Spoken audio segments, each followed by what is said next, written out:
Oh boy. I still feel awkward, man. Can't help it. Yeah, this is like... It's like a diary, okay? I'm just gonna inform you a bit about Zazen. Well, all I can say about it really is that I know about it from Alan Watts. Just the term, and Ramdas, and also from personal experience. So Zazen is sitting meditation. Let's do a bit of a discussion. I've been trying to fiddle around a little with my diet. But there are certain things which are okay. So now I'm going to eat bread.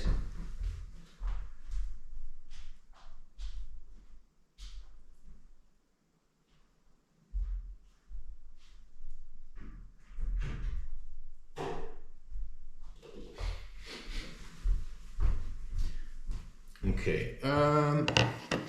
So what is it teaching? If you go to people that smoke, they're going to teach you smoking. And if you're going to go to people that sit,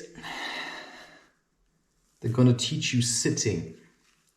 But there's more to life than smoking or sitting. So you can be high and feel like you meditate when you smoke, but how can you do it without these things?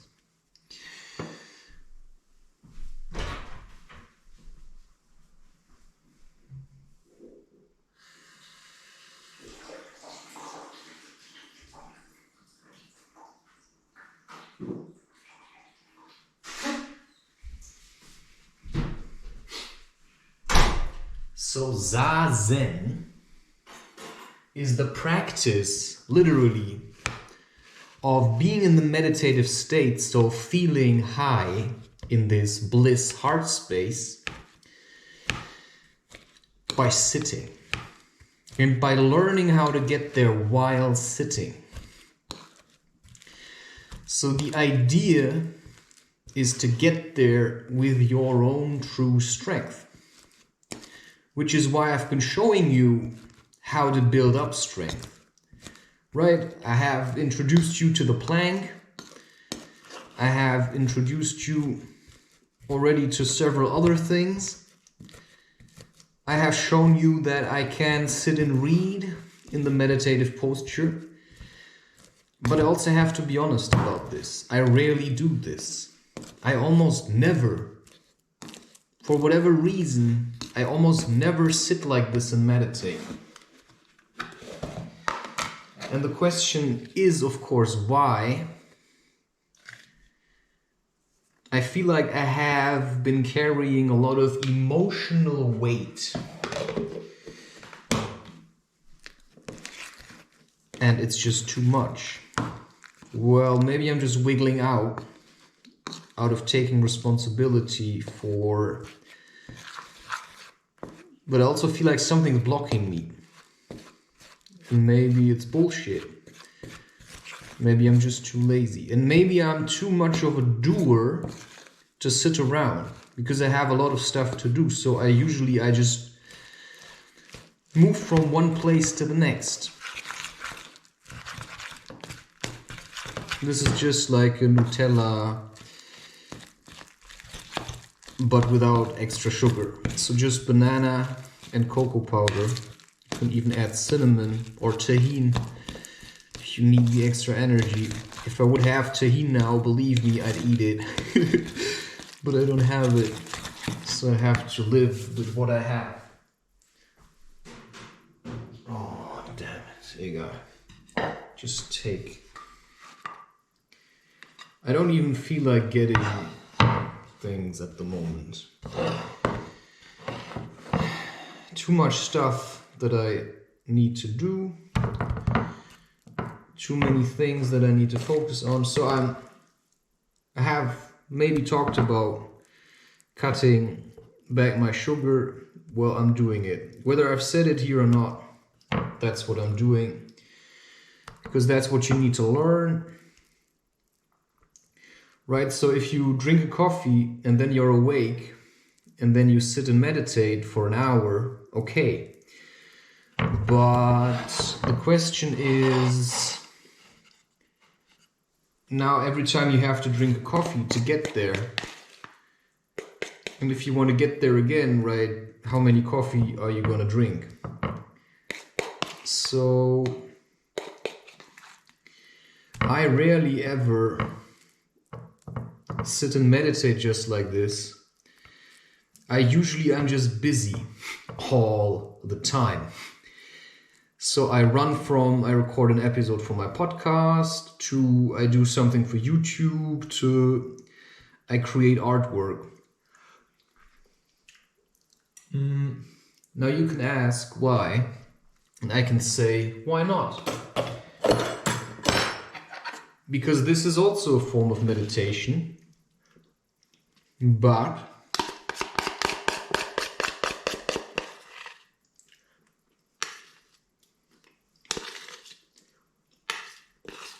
I feel like I ought to pay more attention.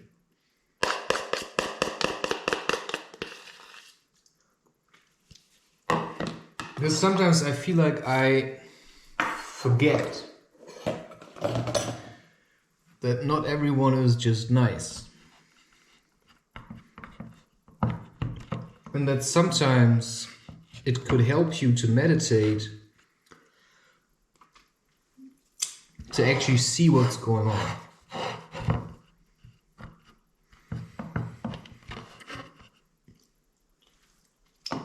And so to me, there's no point right now, wow, to just sit here and meditate for you.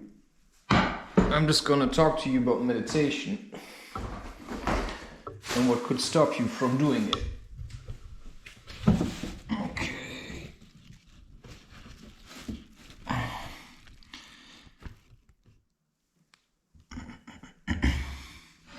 I'm gonna get a blanket, put it underneath. Why it's too cold.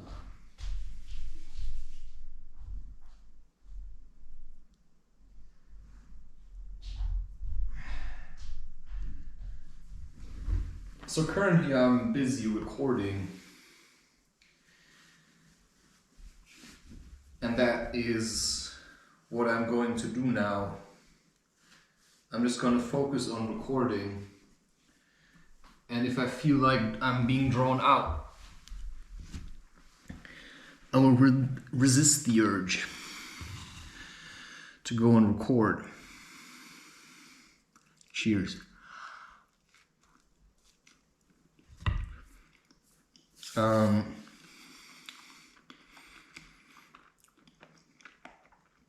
Like I have had now some weird experiences where I felt I was drawn to a certain place and I went there. It just felt like a ripoff.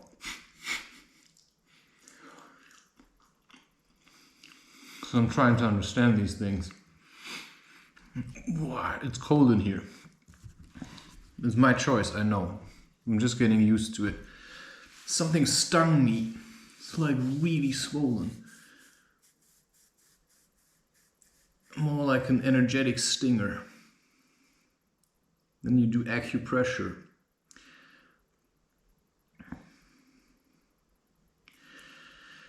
So one thing that could stop you from sitting and meditating and feeling incredibly good is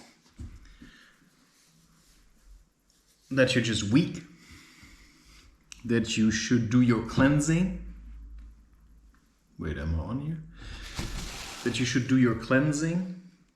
Like I have done a lot of emotional cleansing. I have done a lot of cleansing in terms of anorganic sulfur cleanse and stuff like this.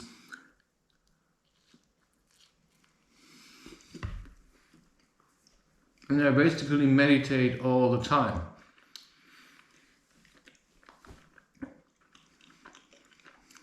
Because meditation is being in the moment.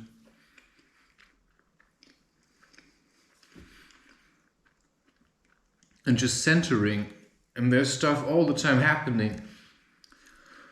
And the weird thing is, because I'm so active, I need a lot of food. Yesterday I came back from something. I ate 2 packets of chips just to ground myself. So I will start doing these things.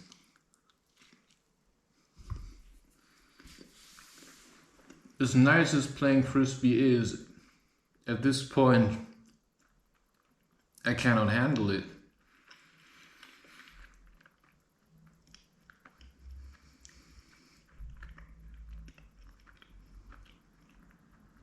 Because it's part of the spiritual package that you may go through phases where you just have to let go of things that you really liked.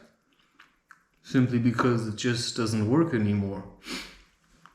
Or it won't work anymore possibly where you're going. So you have to let go of it. Otherwise you're just going to sit and cling. So one reason why you could do Zazen, which then I repeated, is the sitting meditation. So now you've trained your body, you feel strong, you feel relaxed, you've got good shoulders, you've got a good composure, right? You're like tough, you're like a rock, right? You've been doing all these things. So recording these things is also my way back to them. You understand me? Because otherwise I have no reason to do it, but if I speak here about it, suddenly I remember, oh yeah, that's how it was. But I had these moments where I just woke up for apparently no reason at 4 in the morning. There was like a voice that said, meditate for 1 hour.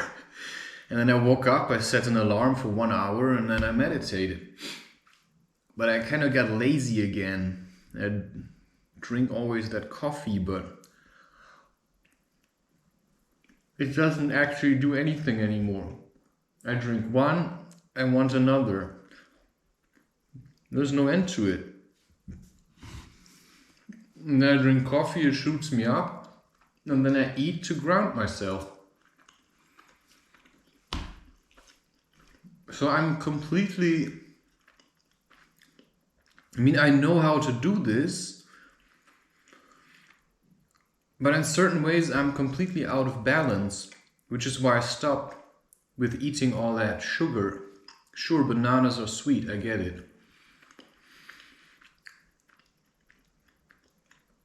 But I'm still, it's like Ren said it, it's like a pendulum, right? And you just have to be there. So I'm constantly meditating. That's all I can say to you. I'm constantly in the center. I'm a pro slackliner, my friend. I'm a pro slackliner. I just balance myself all the time. But sometimes there are things that just shoot me off the rocker. And sometimes I just say to people, stay away from me. But you can't just say that. You have to show them, stay away from me, man. It's better for you.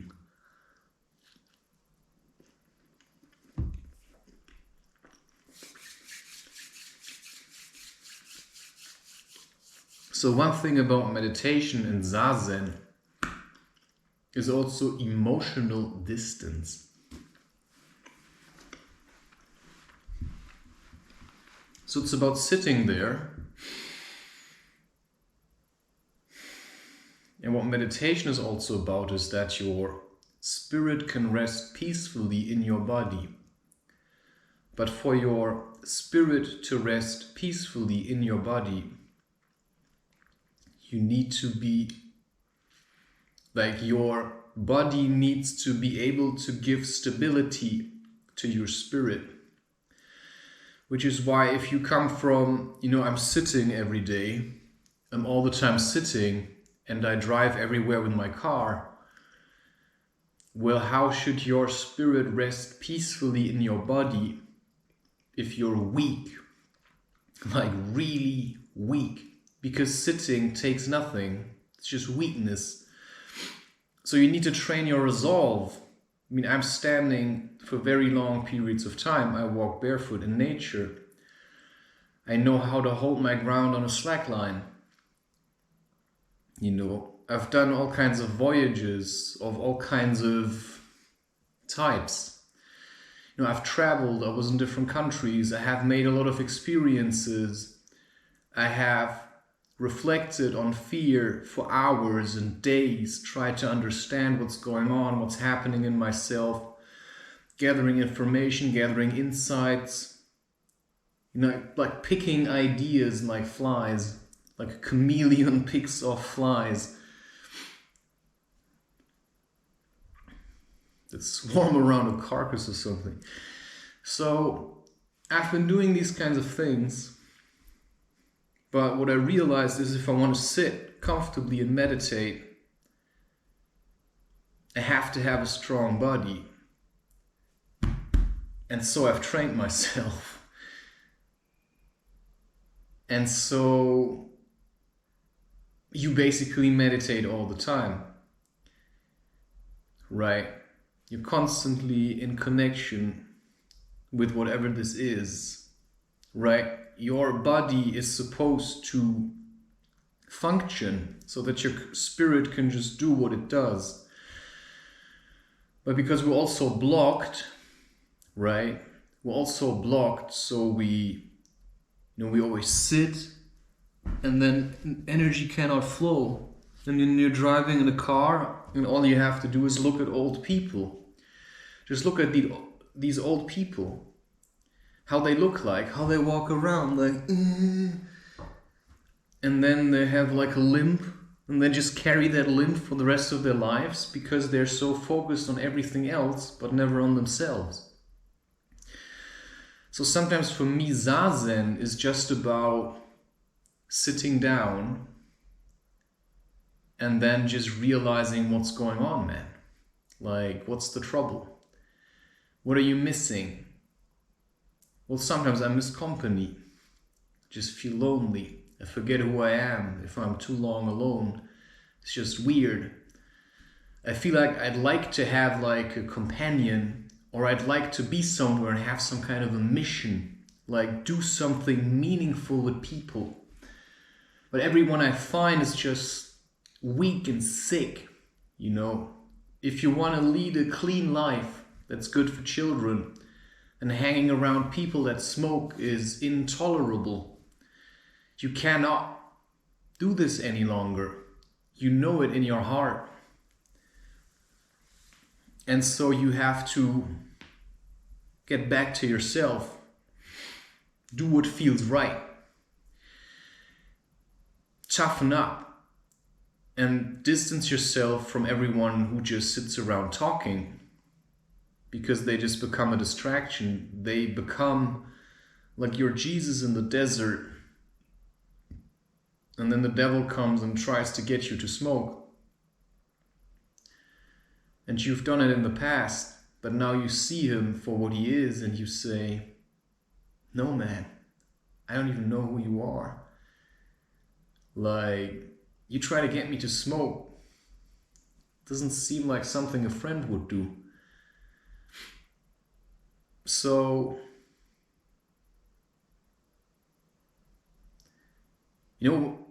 when I still lived, like I was smoking, you don't get people to smoke. But that's not about Zazen, but it's what Zazen can help you with, to just get back yourself.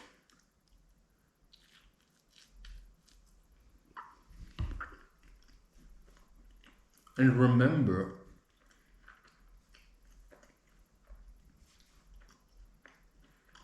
like, see visions.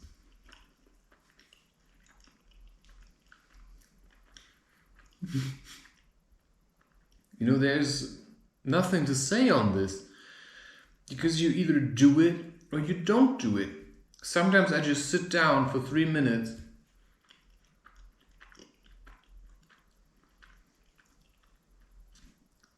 but the problem is also I have all kinds of weird escape plans from myself.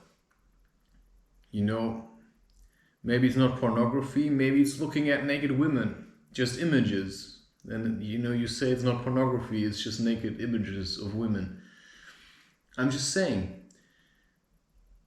And then you eat, right? There's also an escape. You know, did I really have to eat now? I don't know, man. Sometimes I need a reason to sit down, and then I just sit down to eat. Because if I don't sit down to eat, I feel like I have to keep working. Because if I stop, I will be stuck here for the rest of my life, and I hate this place. There's just nothing here. So I have to get out of this. To me, this is hell. I'm in hell right now. And I just want to get away. I just want to be somewhere else.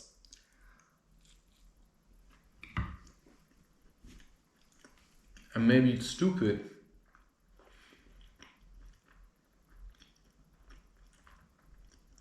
So for me,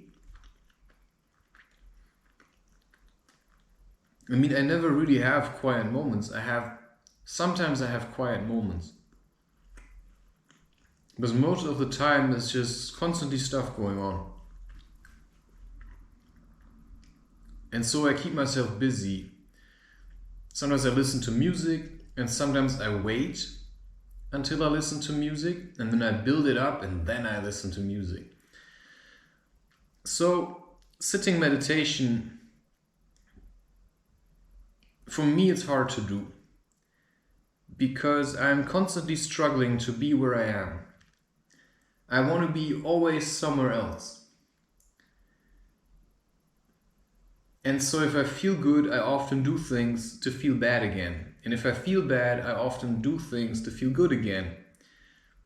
So I could never really accept, you know, if I feel bad, I want to get back, you know, if I'm outside and it's tough and I'm hiking, I want to get back inside. And when I'm inside, I feel like I want to get back outside. And when I'm alone, I want to be with people. And when I'm with people, I want to be alone. So explain that. Yeah. Explain it. The times when I sit here like this and record myself, that's probably when I feel like, as long as I've got something to do, it's meditation. The problem I have is that I see no real sense in sitting and meditating.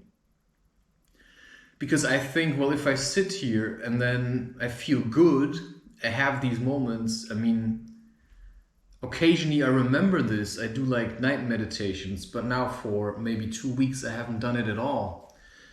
It just feels like too intense. Sometimes you do things, also you do meditate, I have done this, just trust me on it. I have done like open eye meditation at night also. Just sitting there, keeping my eyes open, and then they start to water and stuff flows out. But it's always so intense. Like the emotions you feel, the stuff that comes up, your childhood memories. So for me, it's the same with breath work. I have a lot of respect for meditation, to be honest. I mean, I say I meditate all the time, it's true. But I rarely meditate on myself. I always meditate on being creative. But I rarely meditate on just sitting and meditating. So I think the message for myself when I wrote down these titles for these videos is that I should reconnect more with myself So every time I feel lonely, I should just reconnect with myself. But I find it hard, really hard. So I also feel like I'm all the time being drawn away from here. Tomorrow I go to my parents to post. And on Sunday I'm back there to eat or something.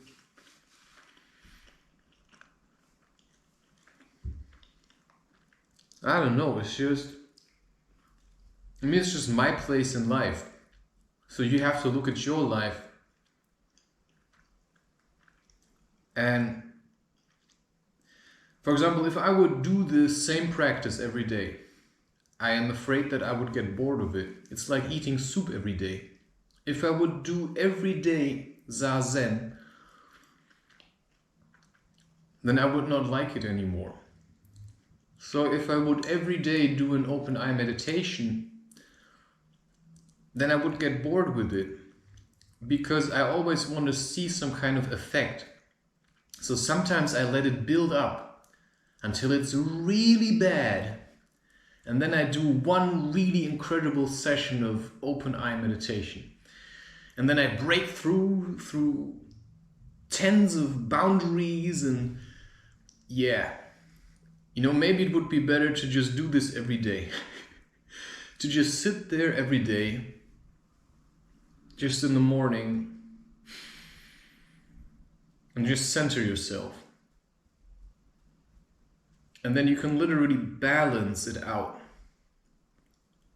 Like your left, your right side, you feel anger. But if I'm alone, I just lack the motivation. Like now the camera's running, I feel like I can do it.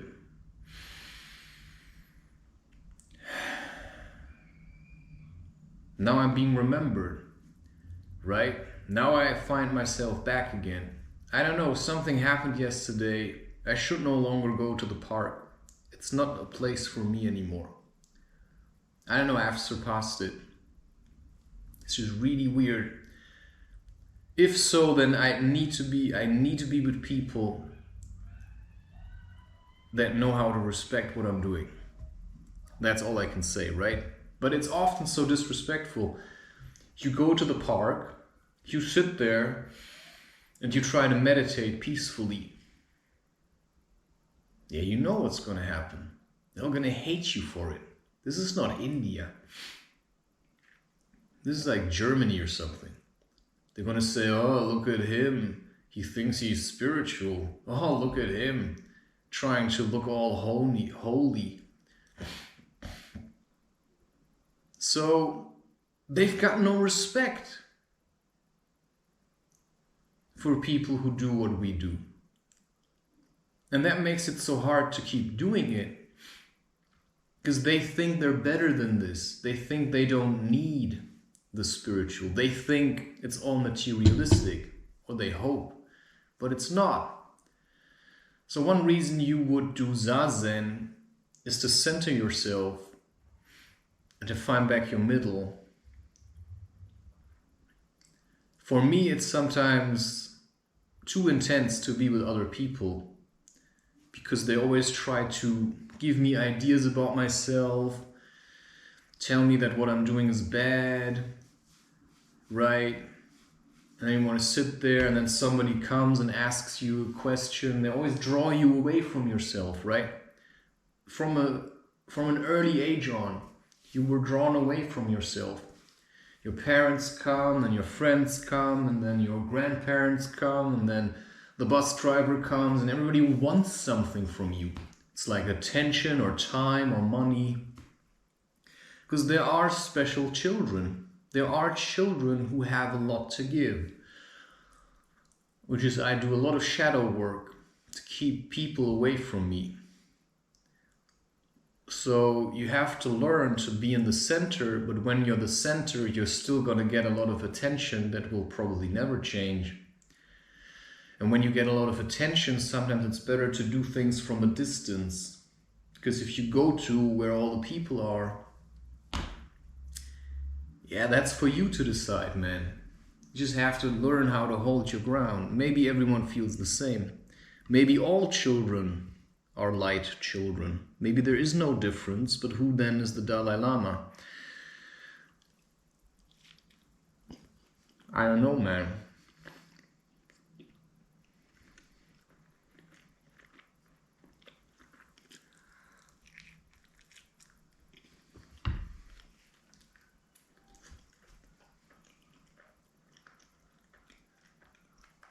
So I've heard of people who sit down and they go into these insane states. But you can only do this in a safe environment.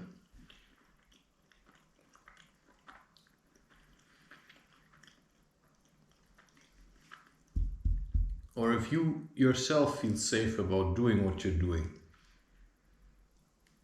Which is why I stopped going to the boulder hall, because it was not a safe environment for me anymore.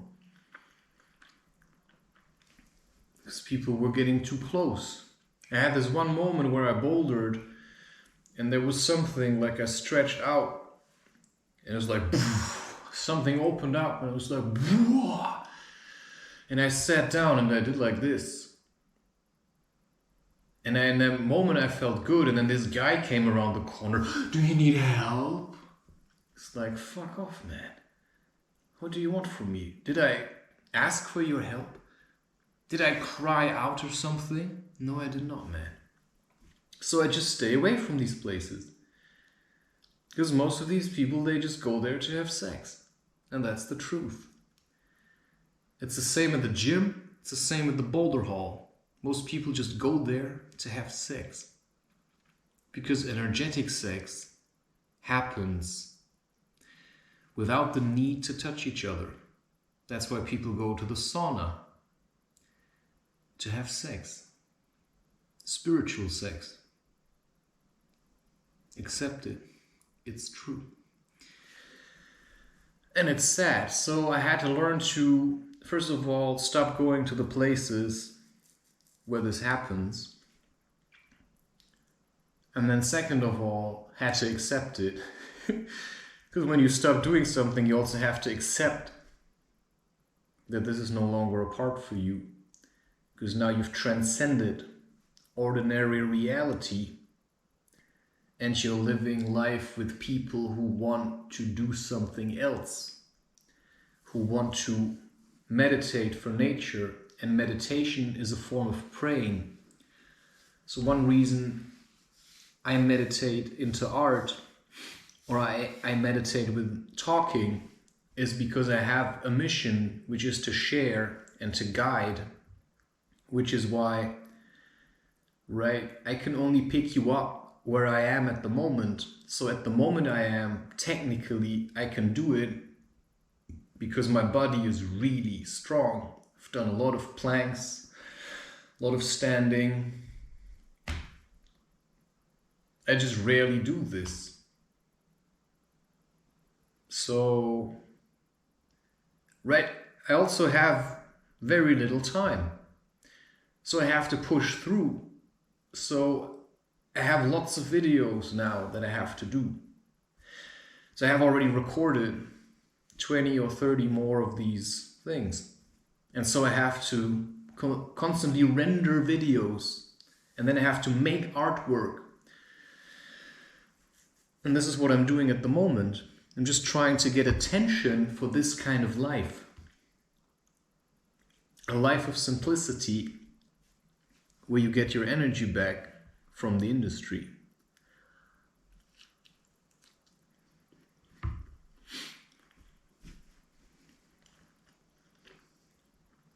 And so I simply have no time to play around anymore. As nice as it seems.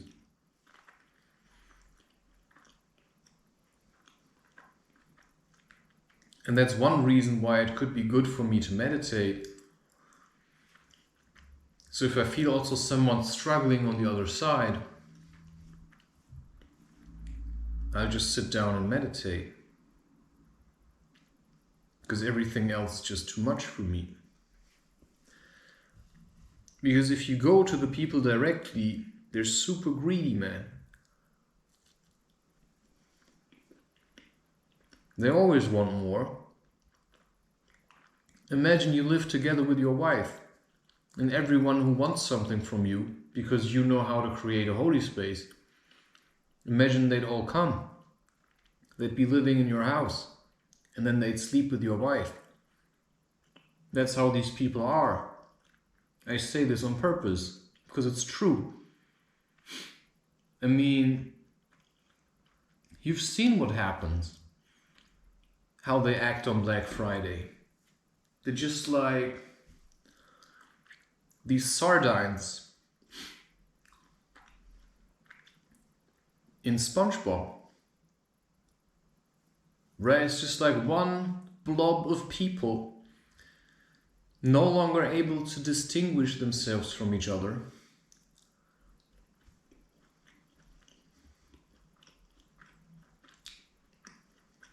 Like stuck in this swamp thing.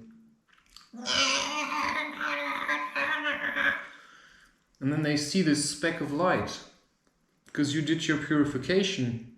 You learned to cleanse yourself. And suddenly you're like, ah. And they come and like, that's like the perfume at the end, right? You sprinkle himself with the perfume, then they eat him. Only you're the perfume. You're the perfume. You've become the perfume. No, they come and like, ah. That's how I feel, man. That's why I stay away from people. You have to keep them on in check all the time. Otherwise, they just come and piss on your lawn. It's just the way it is, man. So, yeah, sitting meditation may be good. But sometimes I'm a bit concerned, because if you can really meditate, you move a lot of energy, my friend. And that's really intense. And you're still a puny human. So there's boundaries. So sure, if you sit here and then you clench down, because now you've trained to clench down your, we call it squeeze it, or I call it squeeze it. It's the muscles in your pelvic floor. If you contract them while meditating, energy just flows.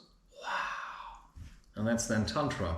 And if the woman sits on you and you do this, right? So that's then Zazen, right? It can also be used for tantric sex.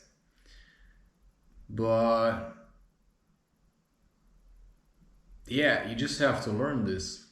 I have to remind myself to do it. Sometimes I just don't do it. Sometimes I let people into my mind and then they direct my actions. I don't know why. So apparently there's a way to remember who you are. I constantly try to forget it.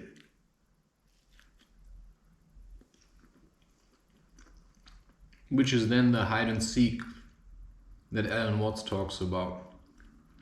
So in all matters of Zen, I mean, I'm living it. Alan Watts talks about it. But also to Zen, there's boundaries. I mean, you don't just do all the time just what you feel like doing. Because sometimes you may feel like doing something, like hit yourself on the head, and then you just don't do it. So this is a very, very unpeaceful environment. So I have no Wi-Fi here.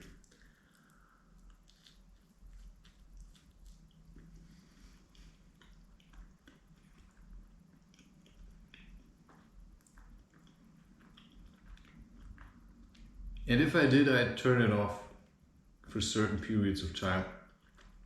But it's really hard because there's such a strong pull. So that's another point for sitting meditation. Like turn off your phone, put it into a sock, and then bury it in the deepest depth of your drawer and then forget about it and then have an evening of meditation. You can also drink a ceremonial cacao. What I say is never get hooked on these things. Because what I've experienced is that, let's say you smoke a doobie now without tobacco, just plain cannabis, maybe with some sage in it. And then you sit there and you meditate. This works exactly once. And then it's really awesome and you reach a really like, wow. And then you try to do it tomorrow again. Or maybe a week later. Forget it, man. You've been shown that it's possible, and now you have to get there yourself. So, psychedelics can only show you that the place exists, but once you've visited the place, then you have to start to put in the work. So maybe you've been using psychedelics, and then psychedelics started using you. So you've been using psychedelics and you got lazy. And you got lazier and lazier and lazier. So I stopped. The only thing at the moment I do is I drink coffee. So yeah, I'm more or less constantly in the meditative state.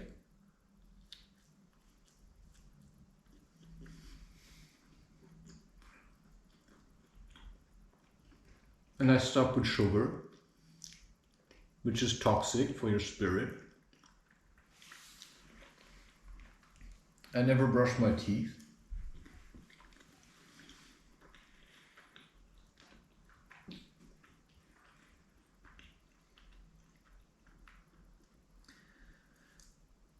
And there's a lot more to me than meets the eye, and that should count for everyone.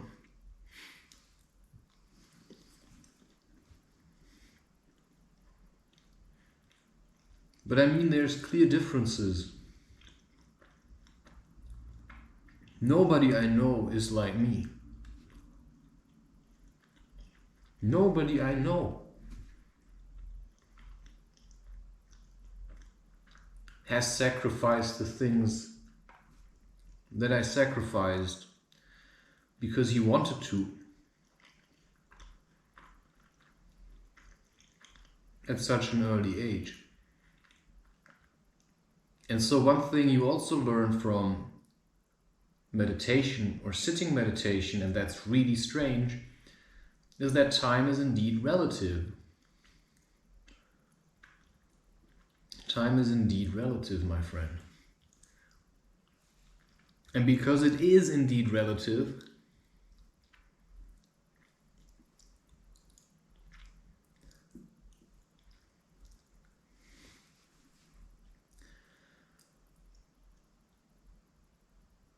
it's really hard, once you know it's relative, to cling to all these numbers. Somebody comes and asks you, how old are you? It's like, eternal?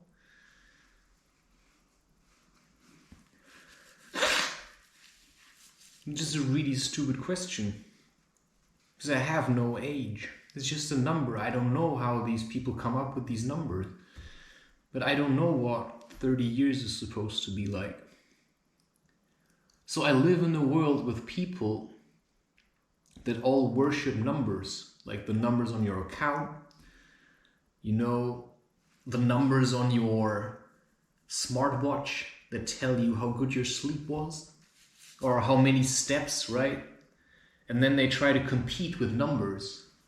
It's like, what the fuck, man? What are you doing? It's so useless. But that's what we're dealing with. It's like 90%, 99%.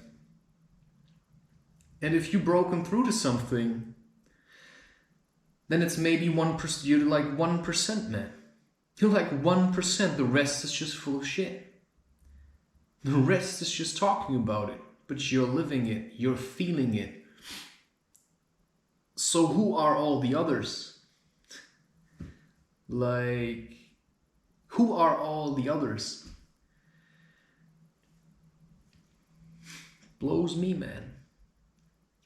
I've been trying to figure it out. I always thought we're all the same. But I cannot see this any longer because I've been testing this, saying stuff to people. Because if everyone would all be the same, then we'd all be Gandhis. And then nobody would have to do anything. So the truth is, I believe, that there's like people on the left, people on the right, and there's people in the middle. And the people on the left and on the right are constantly fighting each other. And then there's the people in the middle. And then there's like this guy in the middle and he gets it all, right? Because he's in plain sight. It's like, you fucking prick. So if you learn how to meditate, you walk around, they'll pick up on you. Unless you know how to. So it's good to be open and to like. But it's also good to catch yourself again. That's all I can tell you about this. Like the real how to do it, you just have to do it. You just have to feel. You know, how do you do this? And then it gets attention. But if I do like, it, you know, you don't get attention. So I'm going to give you something from his Dark Materials.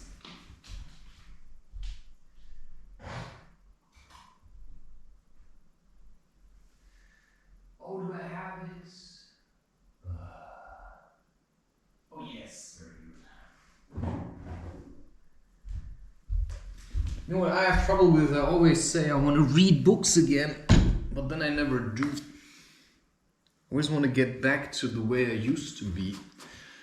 It's like trying to read Harry Potter now. It's just I've got no time. So I have to make time again. So I have to stop worrying about other people. You know, just do my own thing. Okay. This is about will in The Subtle Knife. You know, spoiler alert. But you do pick up on these things. Like, let me first give you the Amber... Nope, Northern Lights.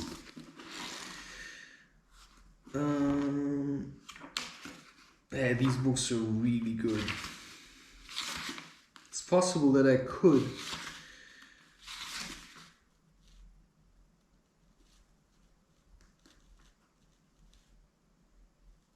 Wow, cold can be really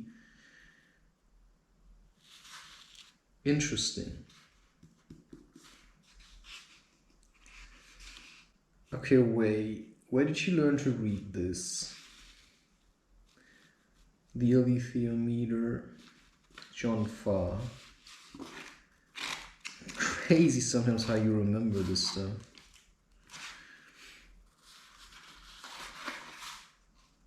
Why didn't the demons find me?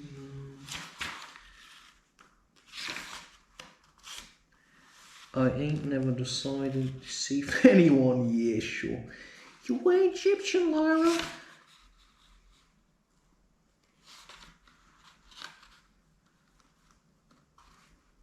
So that's why I like to read these kinds of books and then figure it out for myself, okay?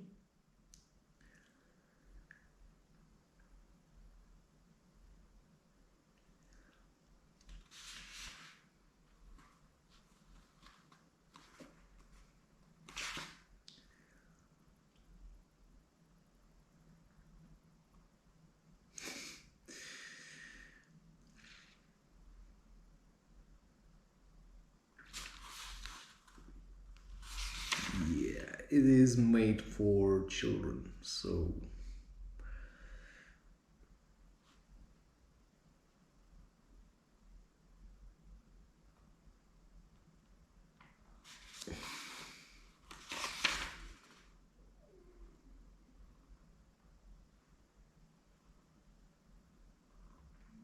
I like to be inquisitive with myself. I like to experiment, so I cannot teach you or tell you about this. You just have to figure it out. If you're interested in Zazen, then just sit and meditate. Listen to Ramdas, he talks about it. I mean, he was kind of forced to do it. You'll probably be in a position where you have to do it yourself. Other people could never teach me to do this, but I know how to do these things intuitively. And that's what we have to face here. If somebody asks money for a teaching, then he probably has nothing to teach. A teaching should be given freely, and then money should only be received in the form of donations. If somebody gives you, for instance, a yoga lesson and it's 10 euro per hour, he's got nothing to give. A real teacher never asks for money, but he may sell you a book.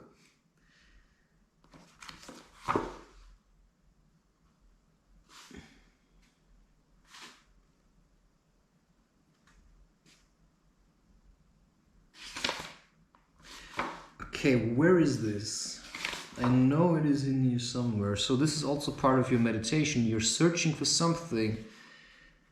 Never give in to anger or frustration. Aha. No, only then I have to work out how to read it by myself.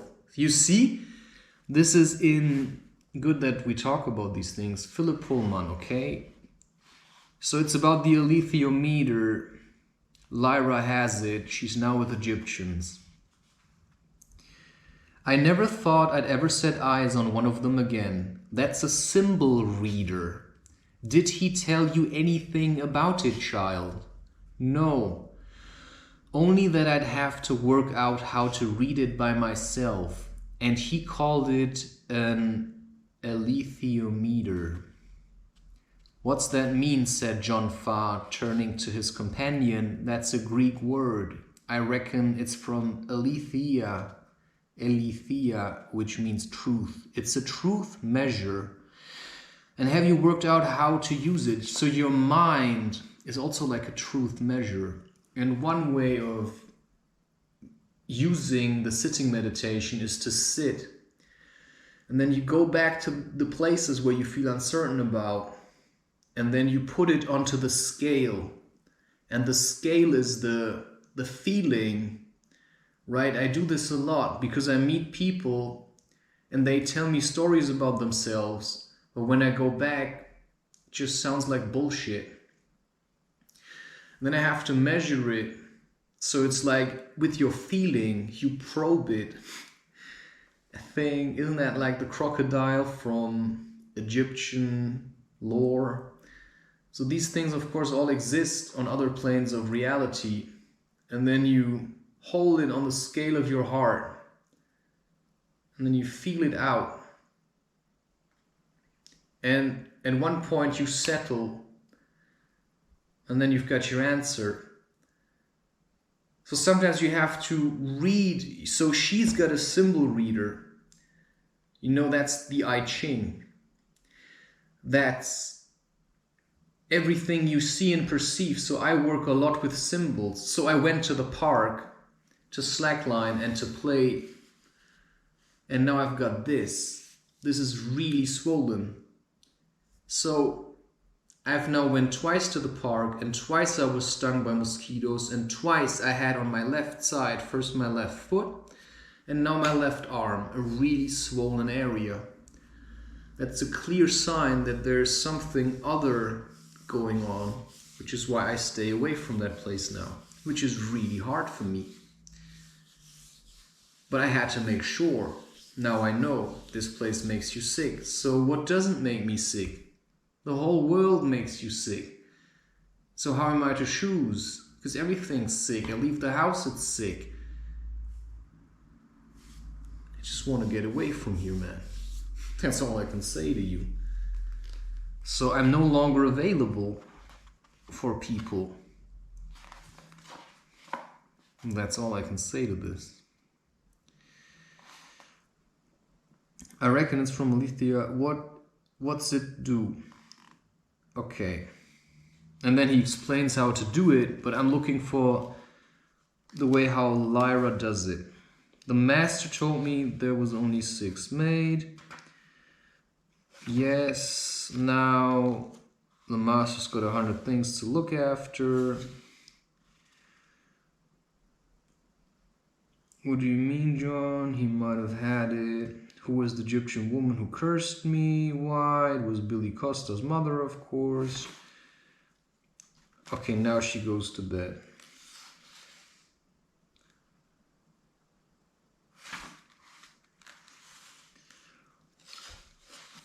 Okay, I know how it's being described, but I want to give you the actual passage. I think it was maybe there. Yeah.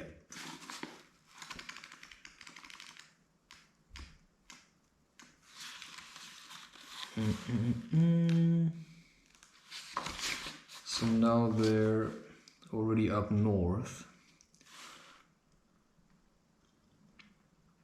Yeah, I think there's not the first instance.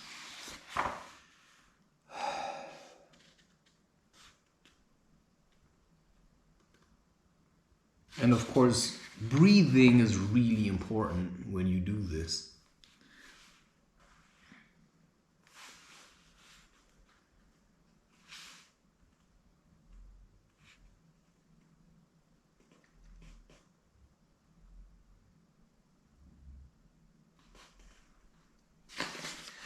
Oh my god, now it's starting to annoy me. Because I could just explain it like this.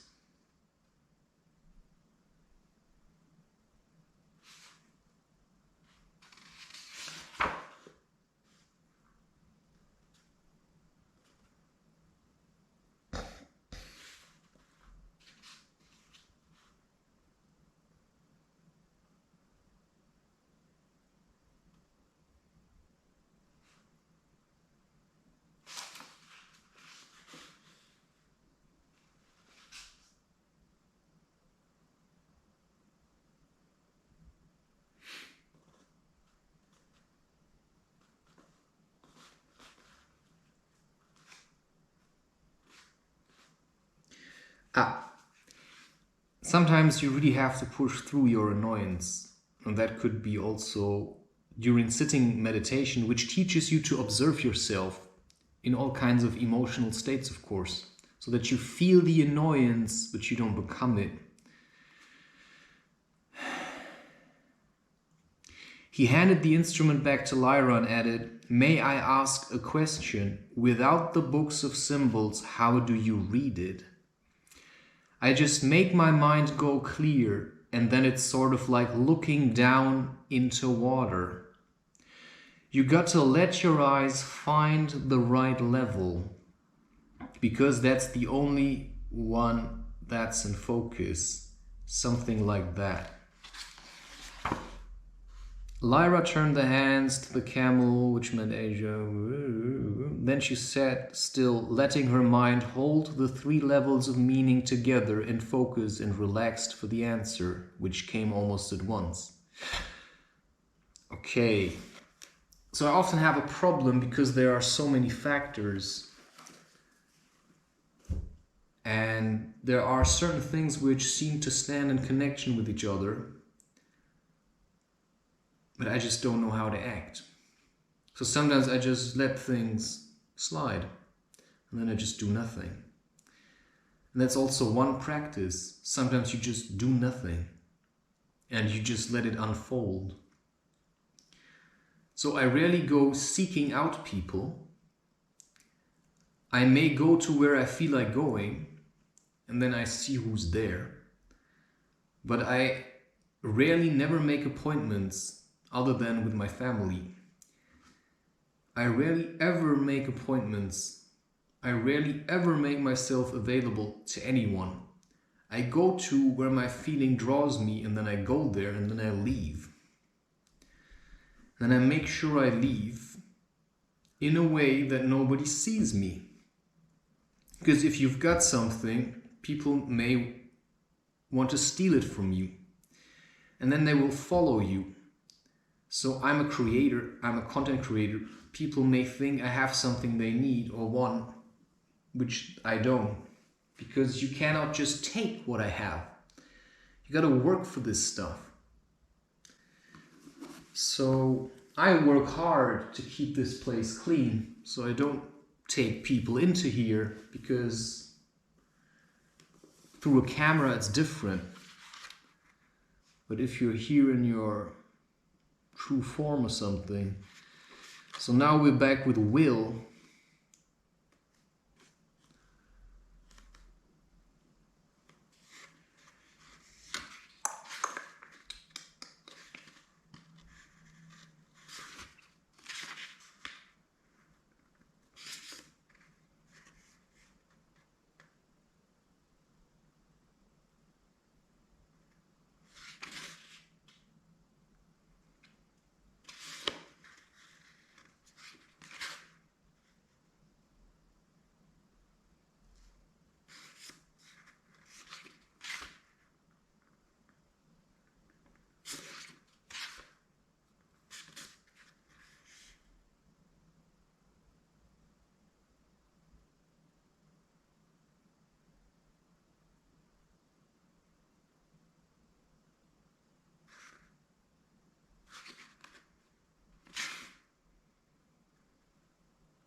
Oh my God.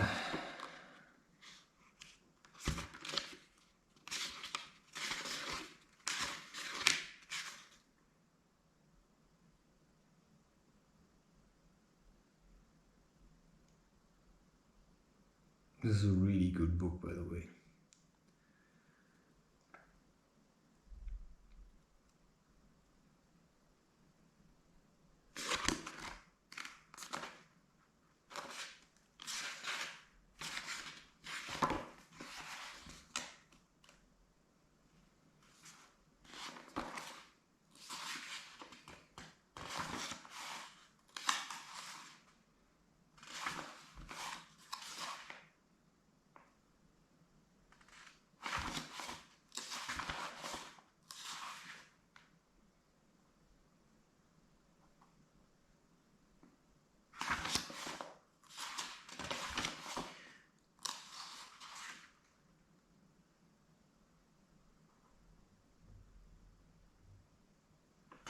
Holy smokes. Screen language.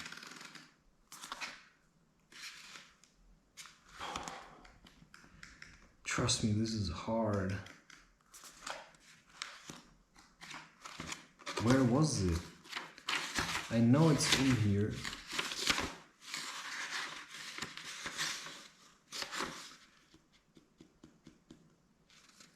Yeah. I know it's in here.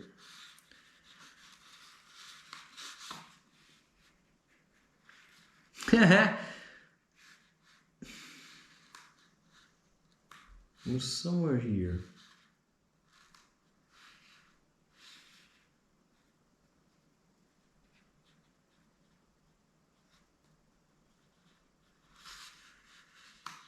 Okay, he is already there. She passed out of a garden, Will still watching, she read out a fall.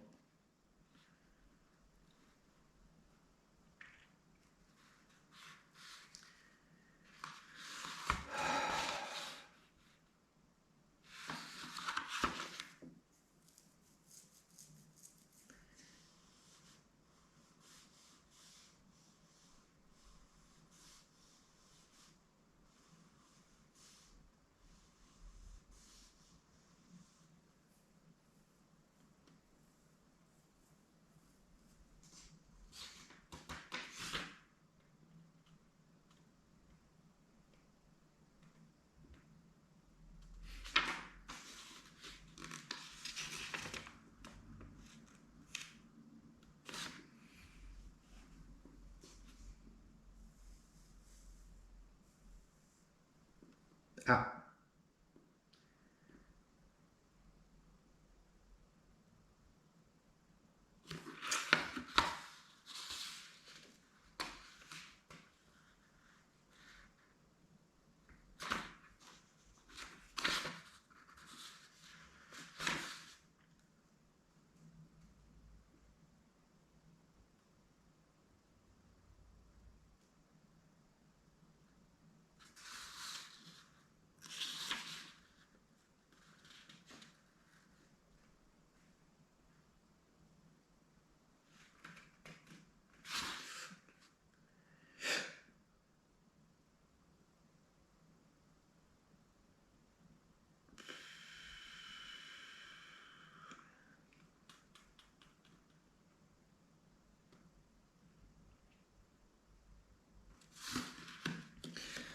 Okay, it's about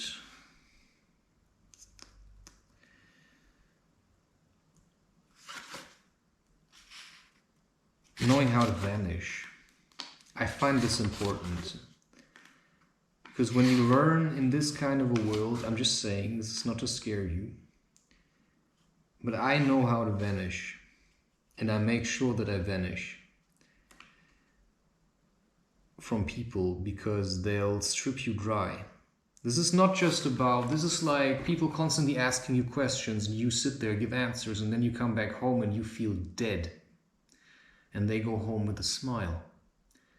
So there's something happening on a spiritual level where people strip you dry of what you have. They take it away from you. The question is why they do it, how they do it, and what's going on. So one thing that can teach you to still just figure out what's going on is that you meditate on these things and then you envision them in your mind. You go back to the scene that you experienced and then you visualize it and then you ask yourself what's going on. Which is why I've had people you would have called friends and then I just dropped them because I realized they were dishonest about the friendship. They just wanted something to get, they just wanted something out of it. And they thought at some point they'll just get money or something. And so I simply decided at some place that I no longer wanted to participate with people who sit around smoking, make inappropriate jokes. So I focus then on family.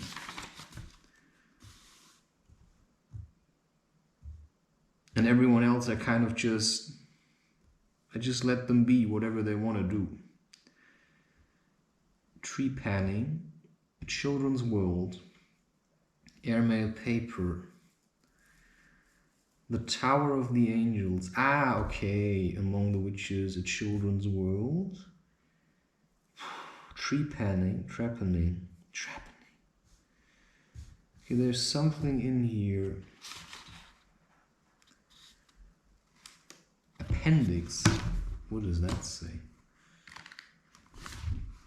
Nice. Yeah, super cool. I mean, he really knew his stuff. So yeah, I don't know why it is like this. I feel really unsafe amongst people. It's like the golden child or something. That's like children of men. Sometimes you have something that needs to be protected. And I feel that about myself. It's just how it is. Just cannot be helped. It's just the way it is, if you know what I mean. You gotta know that you have this. And if you have it, then you gotta work with it. And then you gotta protect it. Because we need true spirits. Trappening. Okay. I think it's in here. As soon as Lara had gone her way, Will found a phone box and dialed the number of the latest office. It's in connection.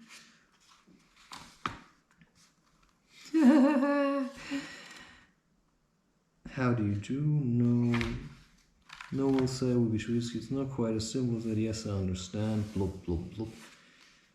He chose a view of the city and wrote, "Dear Mom, I'm safe and well. It was mid-morning and he was alone."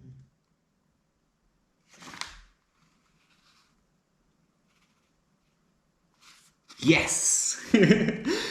You do realize how nice it is to find these things. If you know it exists, sometimes you look in yourself. And now we get back to... First, we get back to the description of Lyra. We keep this page open. You see, I really need things to do. Otherwise, I'll go nuts. This was here, 111. No, it was somewhere else. It was at...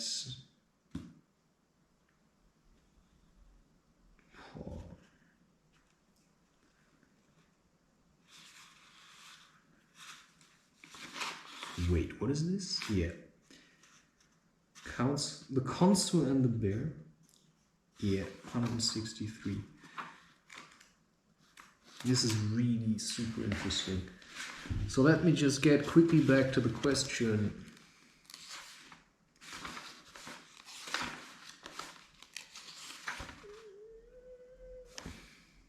May I ask a question? Without the books of symbols, how do you read it? Now, this is something that brings us back to Woody Allen. I just make my mind go clear, and then it's sort of like looking down into water. You gotta let your eyes find the right level, because that's the only one that's in focus, something like that. So he clearly knew what he was talking about. Woody Allen describes fishing for ideas. I heard him speak about it in an interview. And that's what I do as well. You look into yourself, but you don't focus on this here. You look into into your mind. It's like looking with your third eye through the layers of reality. And then you look at a topic. You can do that with open eyes. I find it easier by now to do it with open eyes, actually. Like, you can read truth in your hand. And you can also do it probably with closed eyes. I find it easier to do it with open eyes. And then you look just out of focus. You don't focus on any of this here. Your eyes are a bit out of focus. And then you just let your mind wander. And direct it at something you want to look at. And then he describes it like you're looking into water, like down, like you're wearing goggles, you're looking into the ocean. And then you see the fin, and then you want to see, the fin is an idea of a movie. It's part of an idea of a movie, and now you want to give shape to it, so you have to see the rest, whatever belongs to the fin. It may be like a small clownfish, or it may be like the kraken, and then it wasn't the fin at all. So sometimes you just see something and you want to see what it is. Sometimes I see people out in this world, and I go out there, and then I go there, and then it scares me, and then I say, yeah, I'll rather stay where I am. Because then you realize you kind of live in Valhalla or something. I'm just saying. So this is what you can do when you meditate. You want to know what you have to do. Well, you have to focus on it. Direct your focus onto what is my purpose in life, and then always try to remember it, because the world out there is trying to distract you from it. Okay. And now we get back to Will. He's now in the position, he's somewhere in this Oxford. It was mid-morning and he was in the main shopping street, where buses shouldered their way through crowds of pedestrians. He began to realize how exposed he was, for it was a weekday, when a child of his age should have been in school. Where could he go? It didn't take him long to hide. Will could vanish easily enough because he was good at it. He was even proud of his skill. The way he did it was similar to the way Serafina Pekkala had made herself invisible on the ship. He made himself intensely inconspicuous. He made himself part of the background. So now it's being described. So now, knowing the sort of world he lived in, he went into a stationery shop and bought a ballpoint, a pad of paper, and a clipboard. Schools often send groups of kids off to do a shopping survey or something of the sort. And if he seemed to be on a project like that, he wouldn't look as if he was at a loose end. Then he wandered along, pretending to be making notes, and kept his eyes open for the public library. So he knows how to make himself inconspicuous. So even if I go somewhere and meditate, which is channeling energy, which is to some people actually kind of a disturbance because they want chaos and fear and hatred. And that's what you gotta understand. There's people that hate peace. And that's all you need to know. Which is why if you're a peace bringer, then you gotta make sure that whatever you do is inconspicuous. So if you stay too long in one place, outside, people will pick up on it. And then you'll have to face whatever the consequences are. This sounds really scary. I'm just telling you. There's a reason I spend a lot of time alone. And so, right, this is also yoga. This is the light and the shadow. And if you live in this kind of world and you bring a lot of light, then you're gonna attract a lot of shadow, which is why you have to be in the center. So you're neither just light nor just shadow. You're just always both. Which is why I'm always a little bit vicious. And that's what you gotta be in this world. You gotta be like a panther. So Ramdas called it, then you're the perfect Black Panther. And he said that for a reason, although he probably failed to see how he could live it. His later obese phase spoke for itself, that after his guru left, he kind of lost his drive to be who he is, or who he could have been.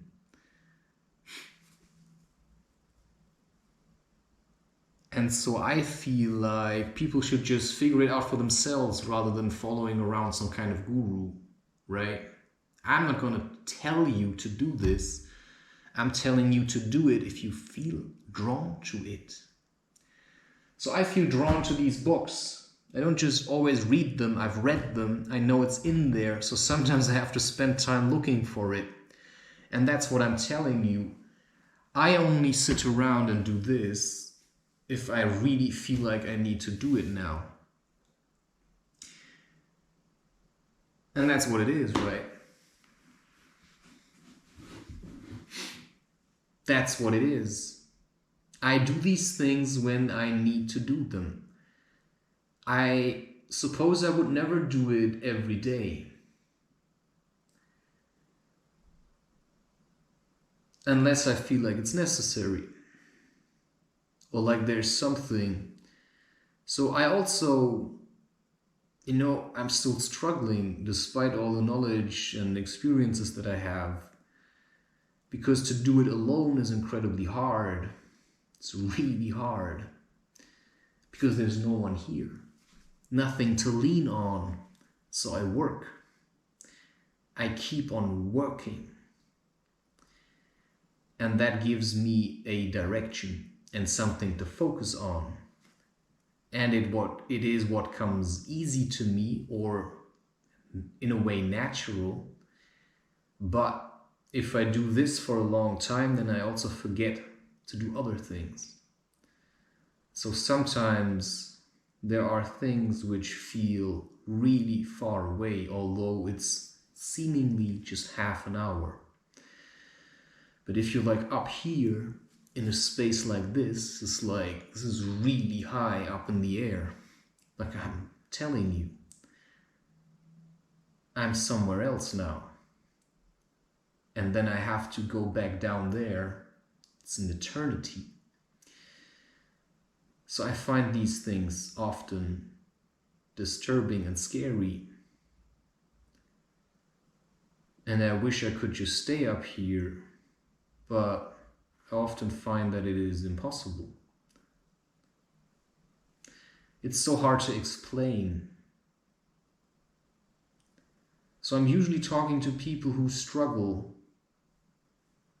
such as I. Because if you go deep,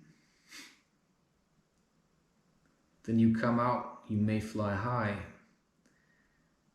and you gotta know how to land, which is why I stay away from all these psychedelics. Just by sitting here like this, I'm somewhere else, man. That's all I can tell you. I'm just somewhere else. So what's sitting meditation? What's Zazen? Your body, where you are, is your anchor. I'm constantly being drawn somewhere else. And I just ate. And I still feel like this. I've tried to change it. It's impossible. I've tried so many things. This is still there. So I'm living in water. And there's no way out. And there comes acceptance. That's all I can say. Gotta find your own way.